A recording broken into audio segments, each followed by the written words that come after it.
So we have a little bit of news as far as the Veep stakes are concerned. First of all, it doesn't look like we're getting any type of an answer this evening, Monday evening, as of right now. So it looks like the final decision is going to be made tomorrow, Tuesday, August 6th. I don't know when it'll be. I know that it kind of sucks for somebody like me who lives in California because I'm going to have to wake up at 6 o'clock in the morning so I don't miss anything. But in any case, I do anticipate that we will get an answer tomorrow. The news that we have in terms of an update, I'm going to switch screens here, is that according to reporting right now from Reuters, it is down to 2. This is according to reporting. It's down to either Tim Walz or Josh Shapiro. So I know that a lot of folks have been, looking at Pete Buttigieg. He's been a favorite on this channel, especially. I apologize if the sound is low. I'll make it a little bit higher now. So I know that Pete Buttigieg is, of course, a favorite on this channel. We've also been talking about Mark Kelly, another favorite. This is according to reporting right now. I do have to say that we should take the reporting with a grain of salt because generally, I would presume that people who do know what's going on are staying tight-lipped about it, and people who don't know what's going on are the ones who are talking about it. So that's just my caveat as far as reporting is concerned. But let's just take this reporting at face value. That would suggest that the final two choices here are Tim Walz and Josh Shapiro. So first off, what I'm going to do is I'm going to introduce a poll into the comment section, into the chat. For those who are watching live, you'll be able to vote on the poll. So I'm just going to go by this reporting for the moment. And I'd like to know who you would prefer be the vice president between Josh Shapiro and Tim Walz. And again, that's assuming that this reporting is correct. But that's what we'll go by for right now. So I want to talk about both a little bit and what I think the pros and cons of each one are. So for Tim Walz, the pros of Tim Walz is he doesn't carry the same baggage that Josh Shapiro has in terms of how he's perceived by about half of the Democratic, by a fraction of the base, which are the progressive wing of the party, which I'll talk about in a moment. So he doesn't have the same baggage. He really doesn't have any baggage. He has a lot of Midwest appeal. That would certainly help him. He's passed an especially progressive agenda out in Minnesota that includes cutting child poverty. He expanded voting rights, lowered prescription drugs. He's been strong on investments into education, workers' rights, so protecting seniors, legalized cannabis. So he has the whole raft of not only passing a progressive agenda but also leaning into it, and he's been really effective on television as a surrogate as well, and so he's a good communicator. And so that's where we stand in terms of Tim Walz's, the pros of Tim Walz. The cons, he doesn't directly confer any electoral benefits from a state. It's not like Democrats are at risk of losing the state of Minnesota. With that said, I say that he might not directly help with a certain state, but Tim Walz is also popular enough that maybe he does help with a raft of states. Maybe people in Pennsylvania, especially Western Pennsylvania, relate to someone like Tim Walz more. And the same goes for a state like Arizona or Nevada or Georgia or North Carolina. So just because he doesn't directly confer any electoral benefits because of the state he lives in is not necessarily to say that he doesn't confer electoral benefits. I think that no presidential candidate is looking to tap a VP candidate who confers zero electoral benefits unless you're Donald Trump, who chose someone like J.D. Vance, who is not from a swing state, is not a moderate, is not of a different race or religion or ethnicity. He is just a carbon copy of Donald Trump himself. J.D. Vance brings absolutely nothing to the ticket that Donald Trump already doesn't bring, except an eyeliner, I guess. So that's the pros and cons of Tim Walz. When it comes to Josh Shapiro, the pros of Josh Shapiro is he is wicked popular in the state of Pennsylvania, which, to be clear, is a state that Democrats absolutely need to win. If we're in a position where we are at risk of losing Pennsylvania, I don't see a scenario where we could then win tougher states like Arizona, Nevada, North Carolina, or Georgia. So in the rankings, I would presume that it would go something like this. It would go Wisconsin, Michigan, Pennsylvania would be the tipping point state, and then Democrats would win the election. And then after Pennsylvania would come Nevada, Arizona, Georgia, North Carolina. But if we don't win Pennsylvania, that means the 4 states that came after, we have to win 2 of those. So we have to win 2 between Georgia, North Carolina, Nevada, and Arizona.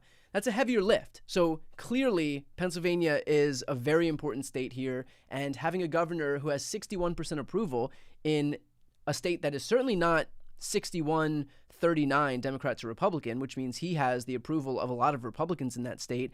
That is, to my earlier point, a direct electoral benefit that would be conferred to somebody like Josh Shapiro. He's also a very strong communicator. He's young, all the usual stuff that I think applied to a lot of these VP candidates. The con, of course, is he's perceived by a good fraction of the progressive wing of the Democratic Party as being too cozy with Israel. And this comes at a time where Kamala Harris was perfectly content to shed the baggage that Joe Biden had when it came to Israel.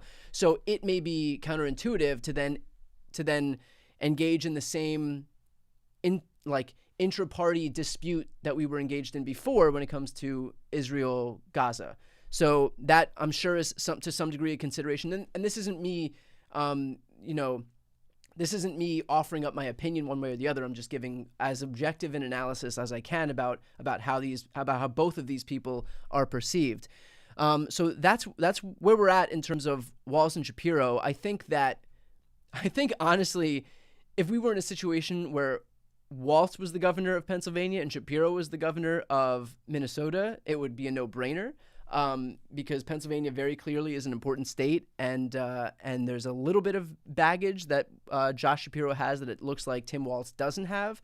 But in any case, we will find out within the next 24 hours here. So that's what we're looking at right now in terms of the shortlist according to Reuters, which is usually pretty good on this kind of stuff. So it remains to be seen what actually happens on that front. In terms of our poll, as if things were going to be made any more difficult, I'm looking at the poll in the chat, and the poll is literally 50-50 between Josh Shapiro and Tim Walz. So if you're wondering how difficult this is going to be, I think the fact that we are now 50-50 out of almost 10,000 votes in this chat is a testament to exactly that. Here's what I would say. For me, for those asking who I would want to pick, I don't care, to be perfectly honest. I have a few thoughts on this. I think that anybody's going to be an effective communicator. Any baggage that somebody might have because they're imperfect, look, you can't let perfect be the enemy of good, and especially when the most important thing right now that's directly in front of us is making sure that we come together, keep the enthusiasm up, and defeat Donald Trump, because we are on the precipice of democracy ending right now. And so the notion that whoever the pick may be, if it's not who somebody believes is the perfect choice, that we're going to risk destroying any sense of unity that we've had, or even worse, throwing the election to Donald Trump as a result of that, makes absolutely no sense. And by the way, there is nothing democratic or progressive about that whatsoever. The second thing is the VP pick will ultimately conform to the same platform as the president.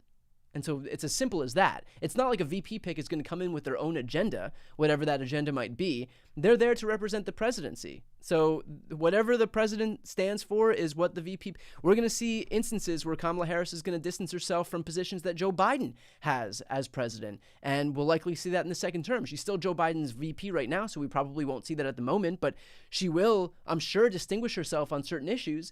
Same goes with Pete Buttigieg and other people working in Biden's cabinet. Right now, their job is not to build their own brands. It's to represent the president of the United States. And so I wouldn't really worry about specific policy positions that certain candidates have, when at the end of the day, what we should be looking for is somebody an effective communicator? Is somebody going to be an effective surrogate? Is somebody going to be effective in terms of whipping votes to get legislation passed? Is somebody going to be effective in terms of reaching a certain subset of the voting population that the presidential candidate herself might not be able to reach. And so all of those things are what's important here. It's not necessarily the specific policies that are espoused by certain candidates here. So I just want to caution for that. Really, at the end of the day, the important thing for us is to make sure that we are focused on unifying behind whoever these candidates are, whether it's Walz and Shapiro, whether it does happen to be Pete Buttigieg or Mark Kelly or somebody else that we've been looking at for even longer.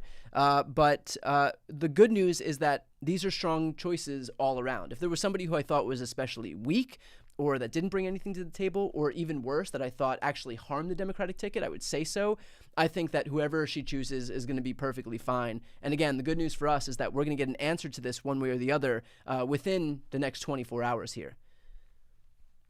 One other thing that I thought was especially striking is here is a list of the polling that we have thus far. And these are all high-quality polls by date. And so over the last, I believe, 2 weeks here, since July 22nd, these are all high-quality polls that are put in this chart. And so you'll see that when we were closer to July 22nd, they were roughly split between Harris and Trump, where Trump would have some polls where he was leading by 2, leading by 3, leading by 1, where Kamala Harris was leading by 1, maybe 2. And as soon as we got past July 29th, sooner than that, pretty much July 25th, July 26th, there have not been any high-quality national polls in this country, meaning B+, A+ rated polls where Donald Trump was leading. And that is inclusive of this latest poll, which I believe came out today, and that's the Morning Consult poll, and that shows Kamala Harris leading Donald Trump by 4. So the margin continues to increase between Donald Trump and Kamala Harris in terms of these national polls, and this Morning Consult one, which I believe they're doing weekly at this point, is a testament to exactly that. So we will continue to watch these polls play themselves out, and they continue to move in the right direction for Kamala Harris. Smart of her to wait before she actually announced a VP pick, because she's clearly still in this period where there's a lot of enthusiasm. She's still raising a ton of money. There's still a lot of earned media that she's gaining. A lot of celebrity endorsements are happening right now. I did a video this morning on my channel where I discussed Megan Thee Stallion coming out during her musical set at Lollapalooza. Lollapalooza had 115,000 people watching, and Megan Thee Stallion came out on that stage and basically just did a huge endorsement for Kamala Harris, and that is exactly what we need, because these aren't political freaks who pay attention to this on a daily basis. These are people who are at a music festival.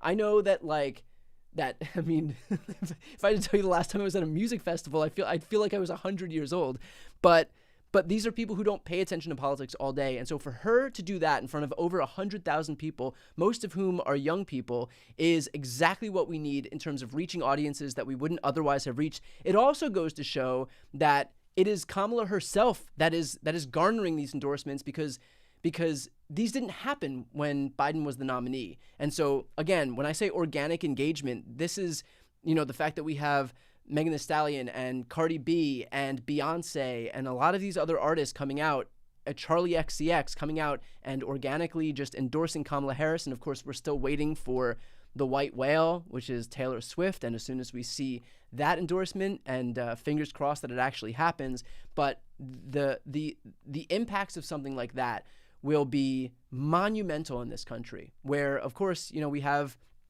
anywhere from about 25 to 38% of young people vote, depending on the state. Certain states have higher young people voter participation than others, but in any case, I mean, there is the most upside in terms of young people voting, and somebody like Megan Thee Stallion coming out and telling 115,000 people that she breathlessly supports Kamala Harris is exactly what we need to see, and it's going to continue moving those numbers farther and farther away. With that said, I would caution against looking at these numbers, for example, and figuring that, that we have this thing in the bag, because there is the Electoral College bias is in favor of Republicans. So we still have to win the national electoral, the national popular vote by several points to even have a shot at winning the Electoral College, because of the way that it's skewed in Republicans' favor.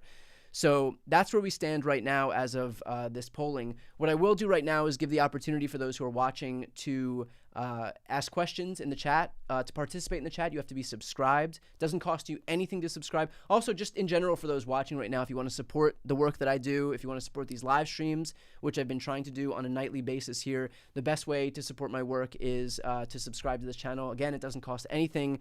I will never put any content on this channel behind a paywall. So just simply subscribing is a great way to support what I do. In the meantime, if you have questions, you can go ahead and throw them in the chat. Make sure that you tag me so that I can see the actual questions themselves.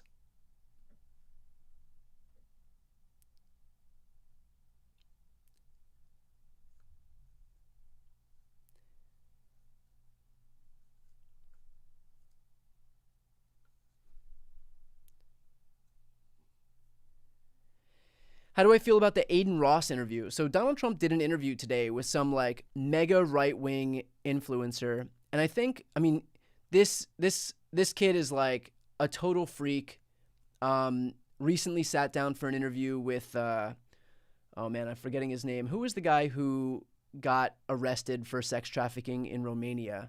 I'm going to get an answer in a few seconds here when the chat catches up with me. But did an interview with him and like very weirdly, like, this is part of this very fashy, and by fashy I mean very fascistic, like alt-right influencer network where these kids just, where they kind of, Andrew Tate, thank you for those saying, where they just kind of like love this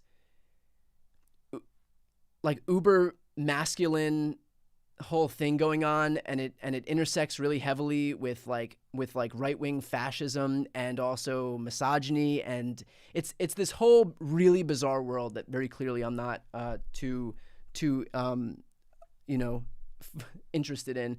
But he did an interview with him, and this kid's been sitting down with alt-right fasci figures, and this kid then would like sniff the chair that Andrew Tate was sitting on. And so Donald Trump, of course, sat down with that guy for an interview. In any case, I think what this shows is pretty clear. It's that Donald Trump has a very specific type of audience that he's reaching out to. And whereas there was a thought at some point that he was going to be reaching out to, people of color and young people, ultimately at the end of the day, he's just focused solely on consolidating this far-right base of support that looks exactly like his current base right now, and really not focused on expanding the tent, but just doubling, tripling, quadrupling down on exactly the same types of people. So, and we saw that when Donald Trump came forward and basically started attacking Kamala Harris for her race. I mean, that the strategy is clear. Regardless of what Susie Wiles and Chris LaCivita in his campaign say about him being disciplined, he's already making it abundantly clear where he stands and who he wants to reach out to.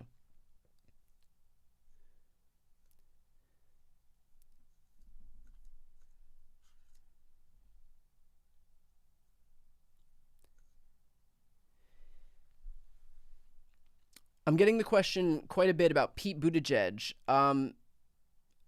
Here's the question I'm getting is, what about Pete Buttigieg for Secretary of State under Kamala Harris? I think that would be an excellent idea. Look, I'm talking to an audience of people right now for whom Pete Buttigieg is extremely popular. I've covered him. I've probably interviewed him along with Jamie Raskin more than anybody else. He is as eminently qualified as any other human being on the planet to do any job that he wants to do, really. So I think he would be fantastic as Secretary of State. He's also a polyglot. Like I forgot how many languages he actually speaks. I want to say 7.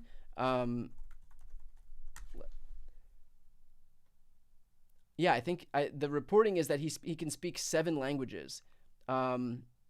So yeah, I think Secretary of State would be a great position if he actually isn't in the VP slot. And again, the VP information that we have is just assuming that the reporting according to Reuters is actually correct.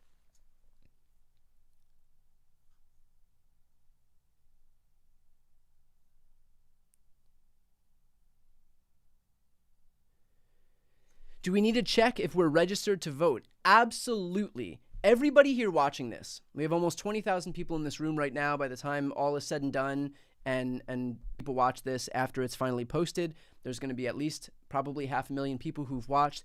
Everybody here has an obligation to check your voter registration and make sure that you are all set to vote.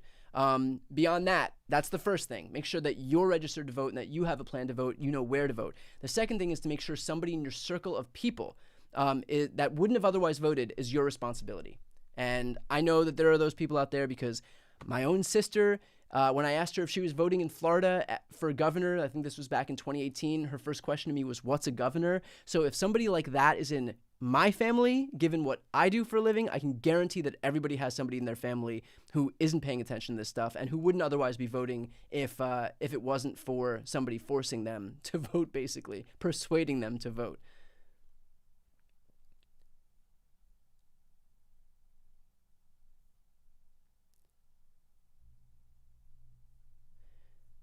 In terms of voter registration numbers, I believe that we will get some more numbers, hopefully from vote.org soon. But the last that I heard, vote.org had a surge when Kamala Harris became the nominee. Vote.org had a surge of over 100,000 people who registered to vote, and 80% of them were between the ages of 18 and 34. So that's a testament to how many people are signing up and getting engaged in this process as the direct result of Kamala Harris and her entrance into this race.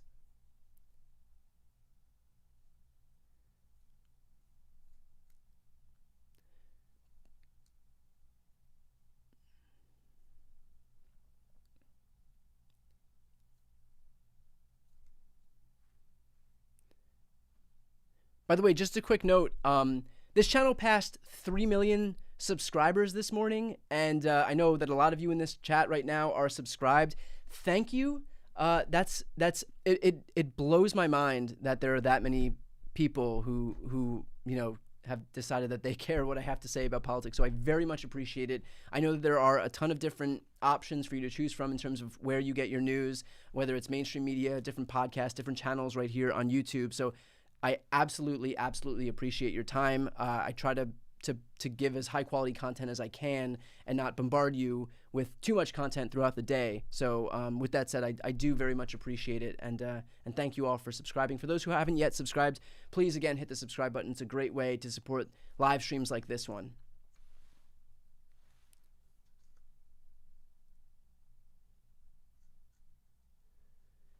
So I'm getting the question, what about Mark Kelly? And there is, look, this video was really ultimately about the Reuters report that Kamala Harris has narrowed it down to Tim Walz and Josh Shapiro. But of course, we do have people like Pete Buttigieg and Mark Kelly who are, again, eminently qualified for these roles. And I don't necessarily think that we can take it as gospel just because we see a report here that says it was narrowed down, but any of them would be fine. My only hesitation with Mark Kelly is that taking him out of Arizona would mean that not only would we have, to replace him with a candidate that's as good as Mark Kelly, which is going to be next to impossible to do, but we'll also have to replace them with somebody who will have to defend that seat in a special election in 2026. So normally Mark Kelly's seat would be up in 2028, but in this instance, if he is chosen as VP, and Democratic Governor Katie Hobbs chooses a replacement, that replacement would not only have to, again, go up for re-election,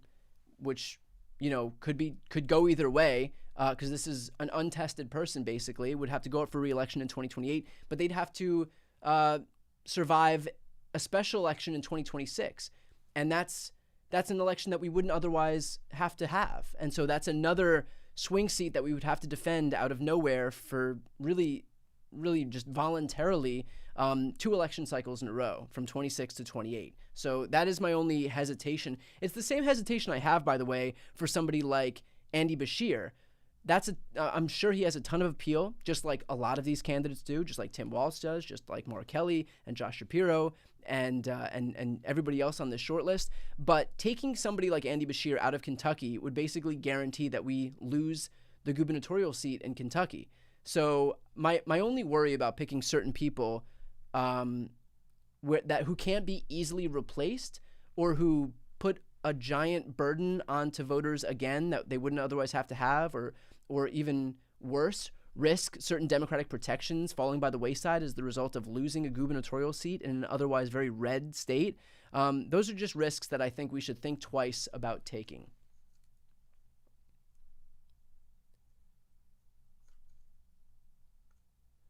What happened to the governor of Michigan? I believe that she just was never really in the conversation once the reporting about the shortlist whittled down. I think that it was just clear that Kamala Harris was going to choose just a white guy, according to reporting. And so the governor of Michigan, Gretchen Whitmer, an excellent candidate, obviously. I did see some reporting, too, that Governor Whitmer had taken herself out of contention. I saw the same thing for Roy Cooper, and he actually he owned up to exactly that, recognizing that the way that the law works in North Carolina, the lieutenant governor, who's running for governor right now, who's probably the most extreme candidate right alongside Carrie Lake in the entire country, he would be able to immediately assume control of the state if the governor left the state to campaign. And that would just wreak a whole ton of havoc that I think Roy Cooper didn't want to have to deal with.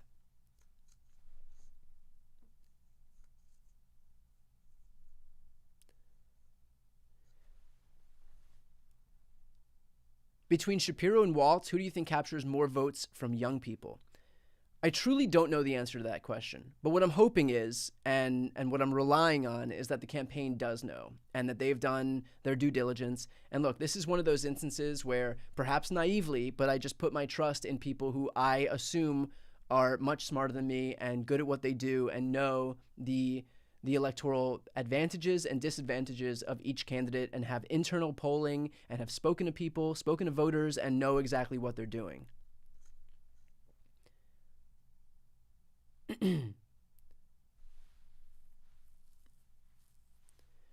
Do I think they could dump Trump? Surely a Christy Kinzinger ticket, for example, would put up more of a challenge, plus it would be better for the world. I think that the likelihood of Republicans dumping Trump is about as high as the Republicans nominating me for president of the United States. Ain't gonna happen. Donald Trump owns the Republican Party, and they have hitched their wagons to his so heavily that they have sold every shred of their dignity and integrity down the river for Donald Trump. You have someone like J.D. Vance, who called Donald Trump America's Hitler and is married to an Indian woman and has 3 biracial kids. And he is out there on the stump for the guy who, again, he called America's Hitler and who is right now claiming that biracial people don't exist. And he has 3 biracial kids of his own at home. If that doesn't go to show the extent to which these people have no dignity, no integrity left, will say anything, have sold every shred of everything for Donald Trump, I don't know what will. So no, Donald Trump is it, and they have hitched their wagons entirely to him.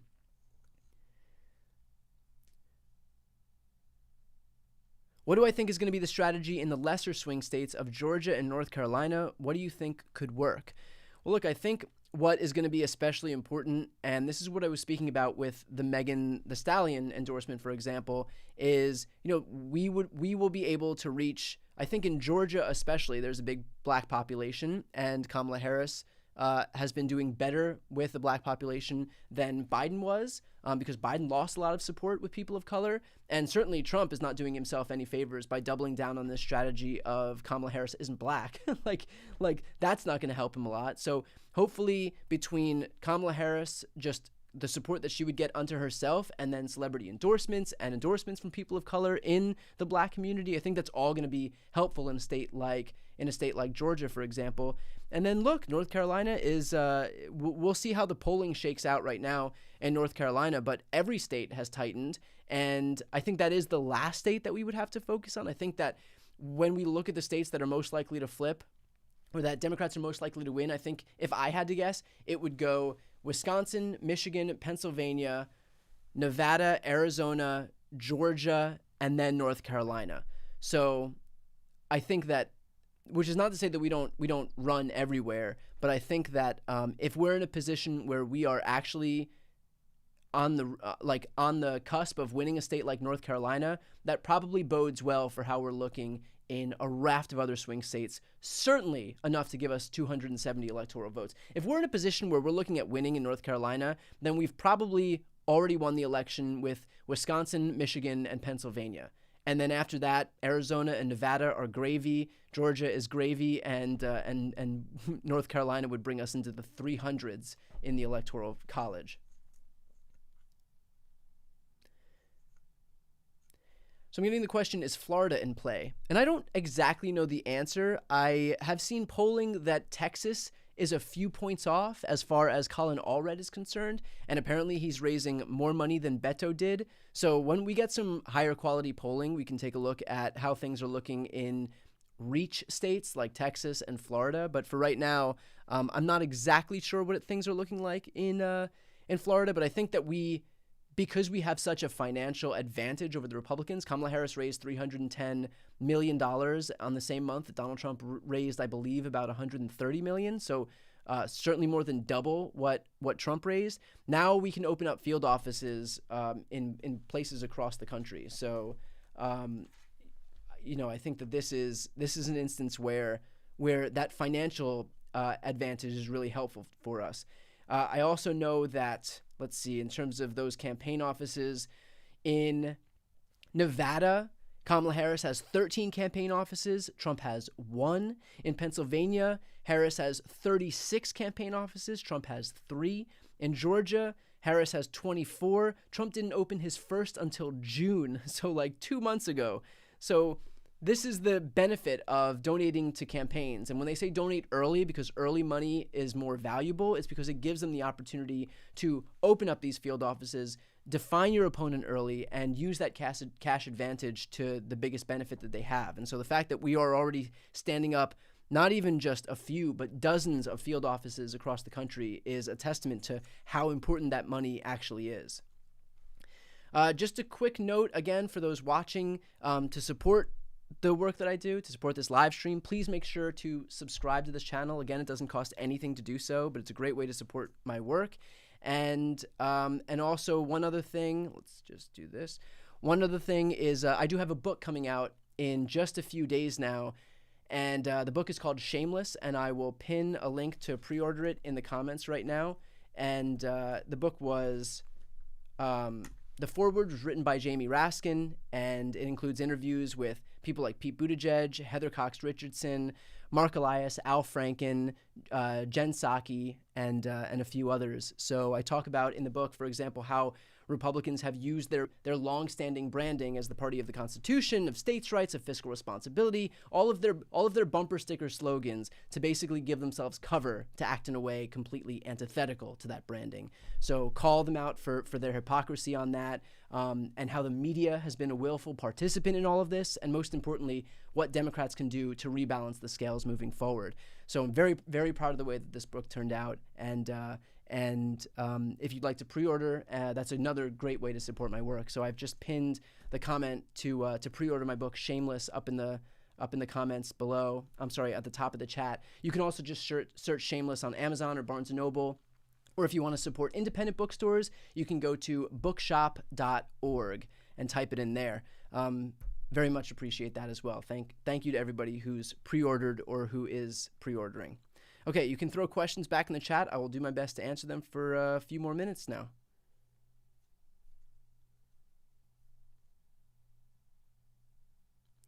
So for those asking why my poll has excluded Mark Kelly, the reporting that I'm using for this live stream right now is that Kamala Harris's vice presidential choice is narrowed down to 2, and that's Tim Walz and Josh Shapiro. So just for the purposes of this live stream right now, we're just going by that Reuters report and assuming that reporting is correct. Of course, with the caveat, per usual, that this reporting isn't necessarily correct and that it could be anybody. Because remember, the people who know the most have the most to lose and are staying the most tight-lipped. So any reporting that we're going to hear inherently is going to be from people who aren't that close, because the people who are that close are going to be the ones who are most quiet about it. Just something to think about when we read this reporting about the Veep stakes.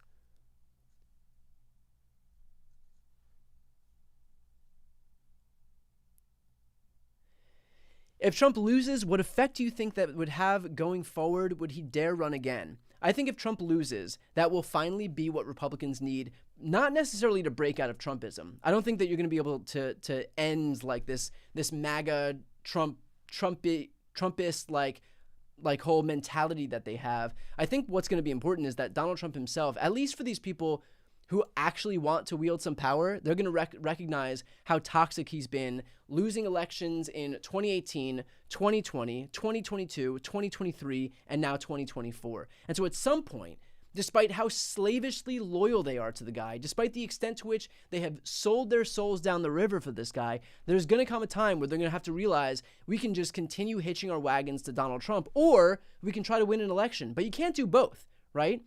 And so, you know, I think that there are going to be a number of people who will continue to do the whole Trump thing, because that's what a lot of the incentive structure in the Republican Party is. You look at people like Liz Cheney and Mitt Romney and Adam Kinzinger. These people have been excommunicated from the party. They're persona non grata in the Republican Party. So the people who are coming in and who are garnering a lot of attention, a lot of money, a lot of followers, a lot of social media fame are the Marjorie Taylor Greenes of the world, the Lauren Boeberts of the world, the Ted Cruzes and Josh Hawleys, the people who follow in the footsteps of Donald Trump himself. That's where all of the incentive structure is for these people. If Donald Trump goes away, are they going to all of a sudden turn back into the mold of John McCain? No. This is how they've taught themselves to be. And the fact that Donald Trump chose J.D. Vance, for example, and that he was widely supported by broad swaths of the Republican Party, including young influencers in that party like Tucker Carlson, for example, who wields a lot of power, and Don Jr., who wields a lot of power, and he is just a carbon copy of Donald Trump, goes to show that Trumpism is here to stay in the Republican Party. Now, whether that means that they'll just keep losing is one thing, but the problem with what Republicans decided to do here, by virtue of lying about the election results, is usually when you lose an election, you take that as an opportunity to retool and figure out what you did wrong so that you can fix it for the next time, because presumably you want to win an election at some point in the future, right?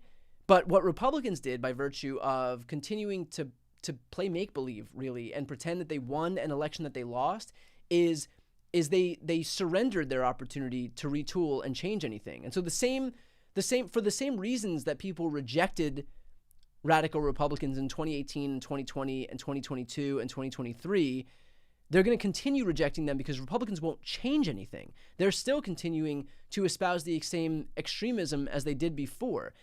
This is like, they say that the definition of insanity is doing the same thing over and over and over again. That's what Republicans are doing. They keep losing, but then using their opportunity where they would accept defeat and then retool to instead lie to themselves and say, no, we didn't win. Actually, no, we didn't lose. Actually, we won. Actually, we got millions more votes. Actually, we won all 50 states, including California. Like, and they surrender their only opportunity to actually figure out how to legitimately win moving forward. All because they're so bought in on this bit that they won an election where very clearly they lost. I mean, Republicans brought forward 65 challenges in court to these bogus fraud claims in 2020. I think 8 of these cases were brought in front of judges who Donald Trump himself appointed.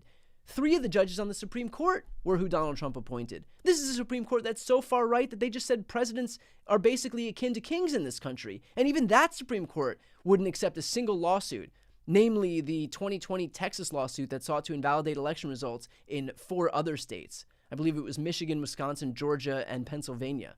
So you mean to tell me that there was all this fraud and all of these people who are Trump acolytes and who are avowed Republicans and who are judges who Trump himself believed were unqualified enough to actually become judges in the Republican Party, and all of these people were in on it with the Democrats?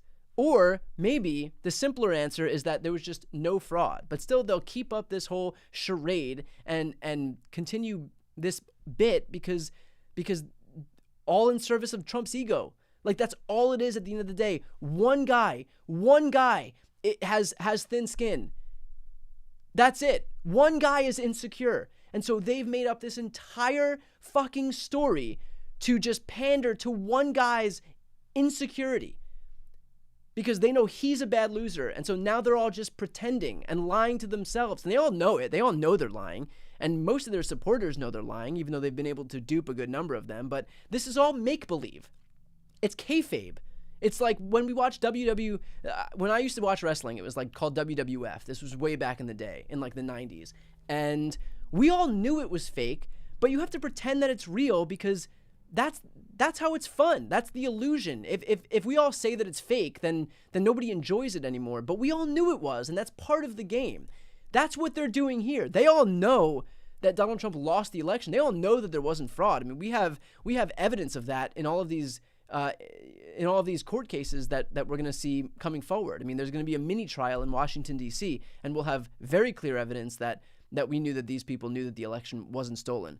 Even the January 6th committee exposed that over and over and over again. Donald Trump's own Attorney General, Bill Barr, who is as big a partisan hack as you could possibly find, even he came out and said that these claims of fraud were bullshit. But still, they all lie, and they pretend. They are playing make-believe. These are grown-ass men doing a tea party, basically, and just playing make-believe and telling themselves something that they all know is not real, but it's all to protect the thinnest of skins with Donald Trump.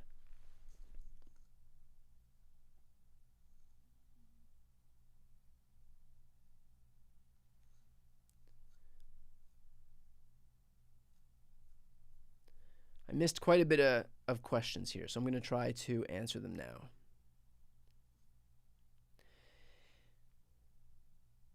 Okay, is it possible for the president to change the Electoral College to just be the popular vote? So no, it's not possible for the president to unilaterally change the Electoral College to be the popular vote. We have something called the National Popular Vote Interstate Compact, and that will go into effect once it reaches 270 electoral votes. I believe right now we have about 206. So the more states that sign on to it and ratify it, the more electoral votes are then granted to this compact that's working its way through.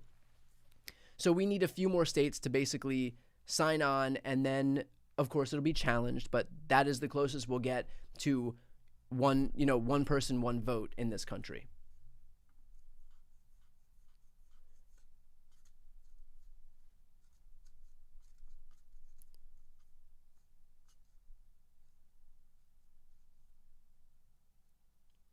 Do I think that Donald Trump will accept the results of the election if he loses again? Not in this world. Absolutely not. There is not a shadow of a doubt that he will deny the election results. He's already denying the election results. He's already coming out and saying the only way that I lose is if this election's rigged. We already know his game. So our job then is to make sure that we all have a plan to vote, and we make sure we vote in numbers that are way too big for them to even be able to. And it's a shame that we have to do that, because that shouldn't be how elections go. Even if we win by one vote, that should be valid enough. But it's a shame that we are in a position where we have to win by numbers that are just offer a complete repudiation of Trumpism, knowing full well that they'll challenge anything. But that's just the reality of the situation that we live in right now.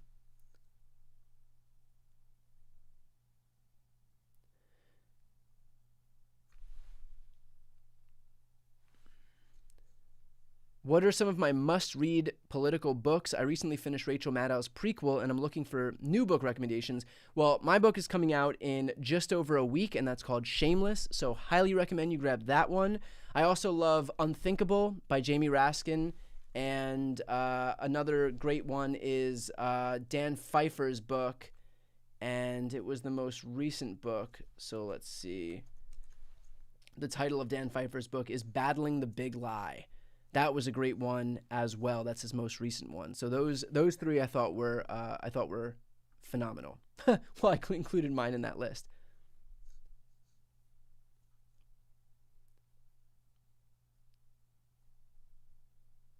Okay, let's do just one or two more questions here. By the way, let's take a look at the list. We have Josh Shapiro leading by 51-49, with 25,000 votes in this poll. So Josh Shapiro will very narrowly take it, but it is a split, definitely a split ticket here in terms of who this chat has said that they like for VP pick.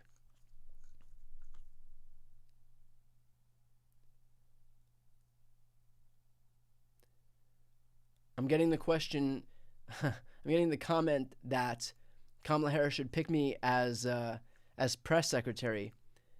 Let me ask a question here.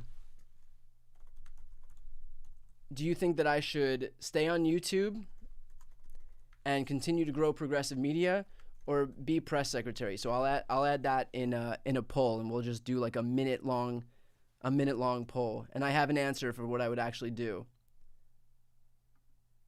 So that's a poll right there. I'll let that go for about a minute or two. With Trump being nearly 80, what's the next iteration of Trump that we should all prepare for?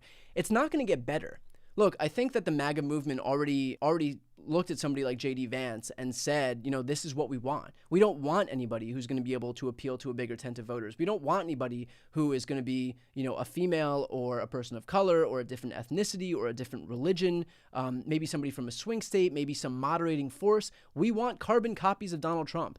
And he's already sent down the clarion call to his supporters that this is what they should have. This is what they should want. They shouldn't sacrifice their allegiance to like straight white men from Republican states who are Christian and believe in the exact same things as Donald Trump does, which is making sure to heap benefits onto wealthy donors and be as extreme as humanly possible on reproductive rights. So I think in terms of the next iteration, we're just going to see some, even if it's not J.D. Vance, I think if Donald Trump actually loses, we might see some people move away from J.D. Vance, because I feel like that's a little bit of a death knell to somebody's career if they were already on a losing ticket. I mean, Sarah Palin's career basically was destroyed after that. John Kerry wasn't in government after he lost until he became a member of President Biden's cabinet. And John Edwards, Paul Ryan, no longer in government. So there are a number of people who, I think that once they're on the presidential ticket and they lose, they're probably not going to come back. So even if it's not J.D. Vance, I think we will still see somebody along those same lines, where it's going to be some, conservative, ultra conservative white guy who is a culture warrior and really doesn't differ from Trump in the slightest. All right. So we'll end that poll right now. I have 53% say that I should stay on YouTube and 47% say that I should be press secretary. I will not work in government. I will happily stay on YouTube. So I'll end that poll right now. I think that building up progressive media is so important. It is part of why Democrats have spent the last few decades just getting killed. And I think if we look at something like Nixon having to resign in 1974 because of Watergate, and fast forward to today, that was when Nixon didn't have Fox News, didn't have right-wing influencers, didn't have a right-wing echo chamber, didn't have right-wing media. Look at what we have today with all of those things. And Donald Trump does something leagues worse than what Richard Nixon did. And far from being excommunicated from the party, he's been fully embraced by the party and got the nomination again for president in the Republican Party. So, that goes to show the power of what having a strong ecosystem behind you can do. And imagine that we had one that was just as strong, but virtuous, but not corrupt, but not like stewing in lies and deceit and disinformation and propaganda. So I think it's definitely important to continue building up progressive media. That's been the focus of my career for the last few years, and I've helped other channels grow because we need to be able to take on the right, and so that's really where my focus has lied. So with that said, I will end it there. Again, one more request here. If you're not yet subscribed to this channel, please do me a favor and subscribe. I would very much appreciate it. This way you can catch other live streams like this one. And finally, if you'd like to support my work further, you can pre-order my new book, Shameless, which is coming out in just a few days, but it's already available for pre-order, and that's a great way to support me as well. Right now, like top of the charts is J.D. Vance's book, Hillbilly Elegy, and I really don't want to lose to J.D. Vance, so hopefully my book does a little bit better, but I do need some help. So if you do like to read and you're looking for a new book to read, that is a great choice. Again, it's called Shameless, and it's available for pre-order anywhere. Okay, we'll leave it there. I will jump back on tomorrow. I already have a live stream queued up with a time to be determined, and as soon as we have a VP pick, which again is going to happen tomorrow, then I will go live the minute that it happens. So just make sure to head over to my channel and click notify me on that live stream that is pending right there. Or you might have to like toggle over to the live stream tab, but that live stream is waiting right now. It's already queued up. And so as soon as we have a VP pick tomorrow, whether it's, Tim Walz, Josh Shapiro, which is what Reuters is saying is the shortlist right now. It could be Pete Buttigieg or Mark Kelly. We will find out tomorrow. So definitely make sure to join me. And for those who are watching right now, thank you so much for spending Monday night with me. Thanks, everybody.